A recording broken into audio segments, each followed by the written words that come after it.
Hey, how's it going, everyone? It's John here. I do videos on investing. You're going to see some videos on credit as well. And then I'm starting to do quite a bit more videos on short and medium term furnished or vacation rentals. I got 3 places in Southern California here where I do that. And we're right in the thick of busy season. Right now, the time of this recording, it is Wednesday, July 21st. I don't normally open with that, but what's happening is we are in the thick of earnings seasons for growth technology. What do we have today? We've got a video on investing. I'm doing a video here because what's happening is here we are. Again, I said it's Wednesday, July 21st. And tomorrow we've got Snapchat and we have Twitter releasing earnings after the bell on July 22nd. I'm doing a little video here, kind of a preemptive video to kind of highlight both of those companies. We'll also take a look at them, tomorrow when they do release those earnings after the bell and see what happens. Basically, in case you haven't actually seen my channel or watched any of my videos before, I am a little bit new here on YouTube, but I actually just came out with you could call it a document, but basically what it is I call it the 50 stocks. I spent really a lot of time since the end of May coming up with 50 stocks, which I call 50 turbo growth stocks that could 10x in the next 1 to 10 years.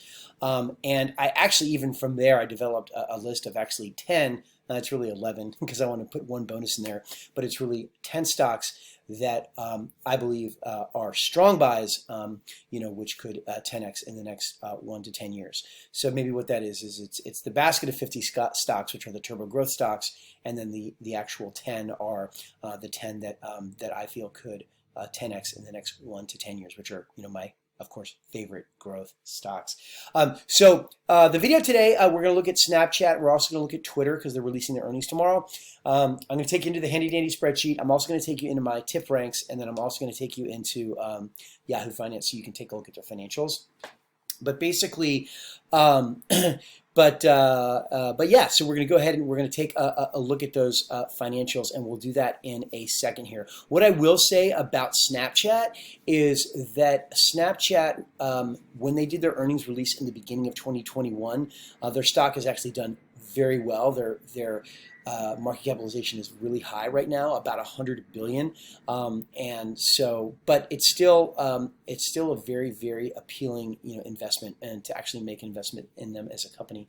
What they said in I believe it was July, so I guess it was probably January, late January, that they did their earnings release.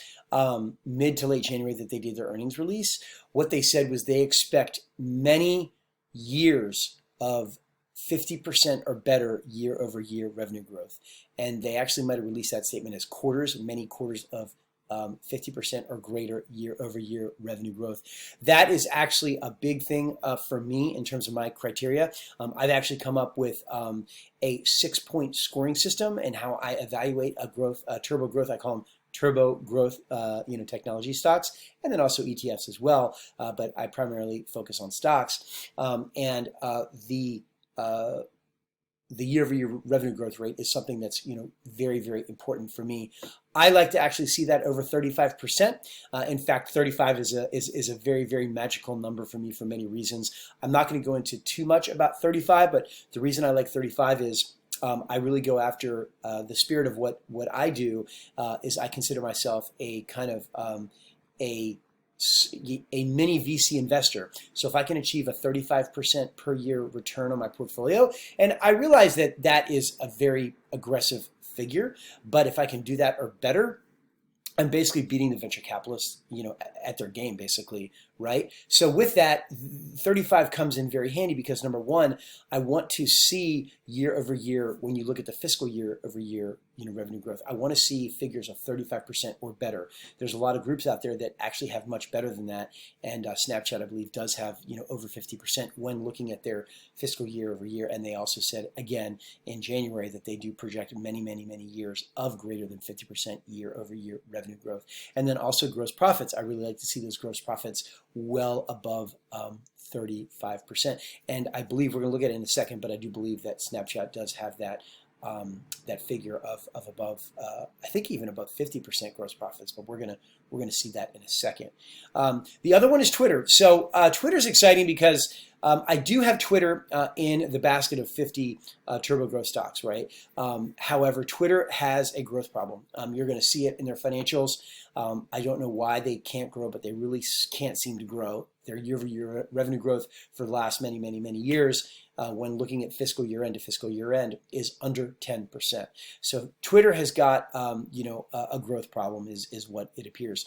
Now, having said that, I do want to have Twitter in the basket of 50 stocks because it just makes more sense to have them in there versus not, because Twitter's fairly revolutionary in terms of media presence and the internet and everything related to growth technology. So I do want to have them in there.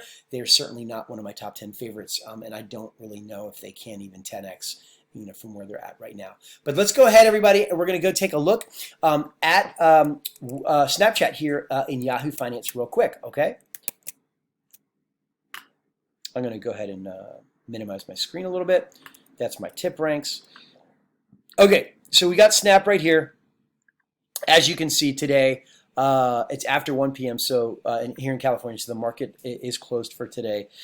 And again, Snapchat's releasing their earnings tomorrow, July 22nd, after the close of the bell. So we got a market cap of just shy of 95 billion. So pretty much, just shy, of course, 100 billion market cap. If you take a look at their financials, clocking in right here, TTM, which means trailing 12 months. So they're almost at about 3 billion.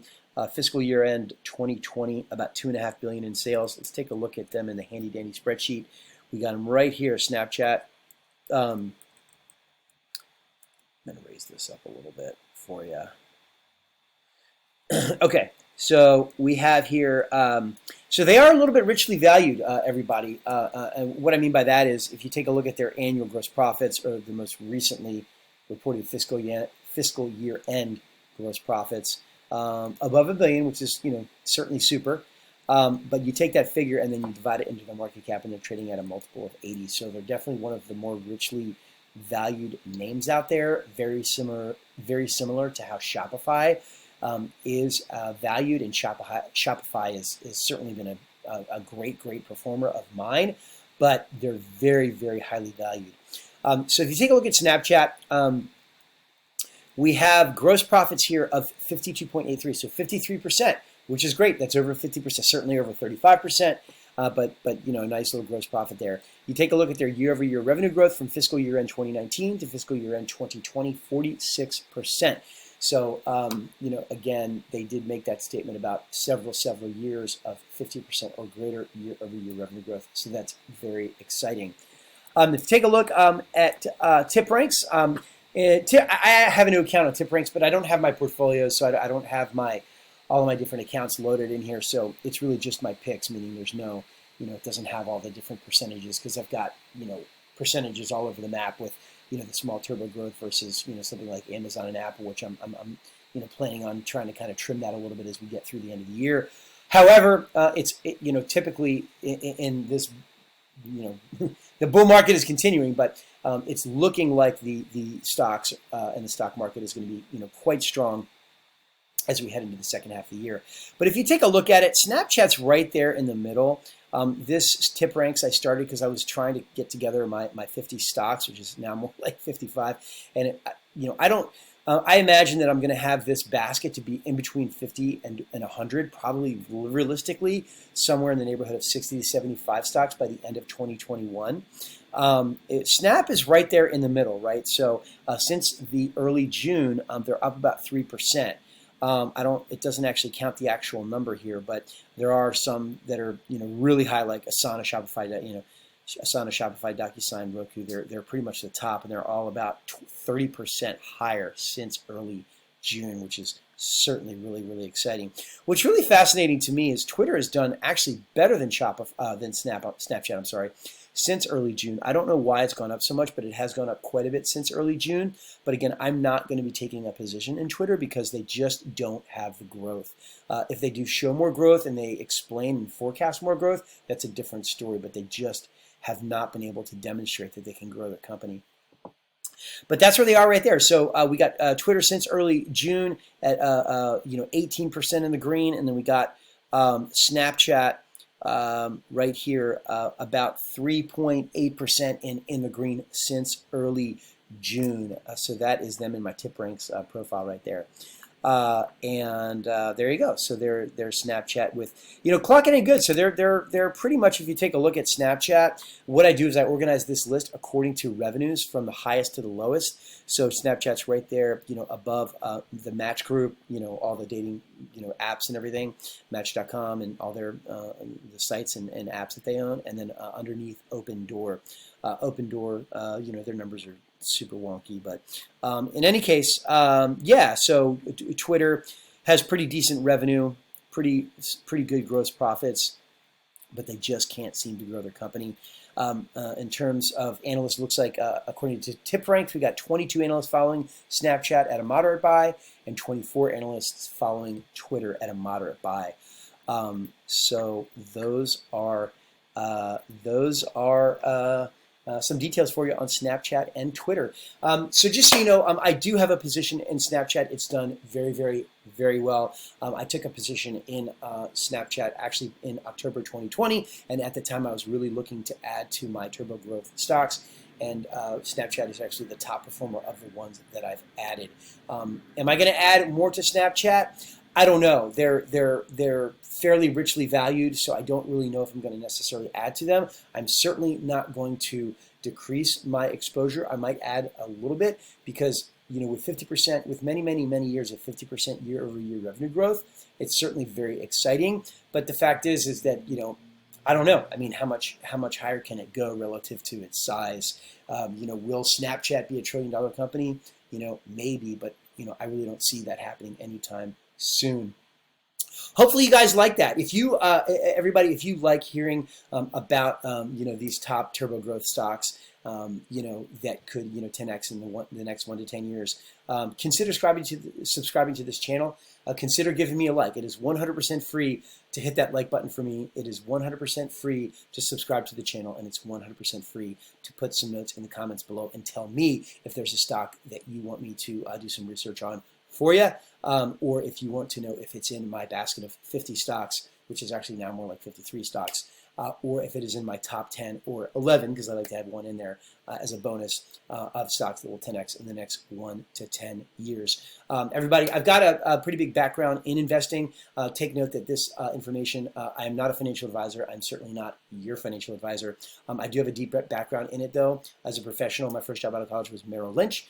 Then I did some investment banking after that, and then I worked for Sun America, which is an investment firm here in Los Angeles, for 3 years. I've also, as an individual, I've got a great track record. I've done it a lot as well. I've been investing since 1989, and my best return is actually 80x on Netflix. I bought Netflix, started buying Netflix in 2011 when their market cap was $3 billion, and then I also purchased Apple back in June of 2007 before the first iPhone came out, and that return is 33x. And then I've got 3 other 10x's. So I've got a total of 5 10x's on my track record, and I can tell you more about those if you want to hear. I'm also going to put some links below, everybody. I came out with a blueprint where I cover credit and investing. You can check that out. Even my credit blueprint is 63 pages, and it's got a whole guide in there of all the places that you can go to get your free FICO score and the corresponding bureau for each. You actually have to pay these days kind of quite a bit of money to actually get a FICO score unless you know where to go. And my guide for credit, my blueprint for credit investing, is only $7. So I'm going to put those links in here below if you want to check those out. Thank you very much, everybody. Again, if you liked this and you'd like to hear about stocks, give me a like and subscribe to the channel, and have a great week.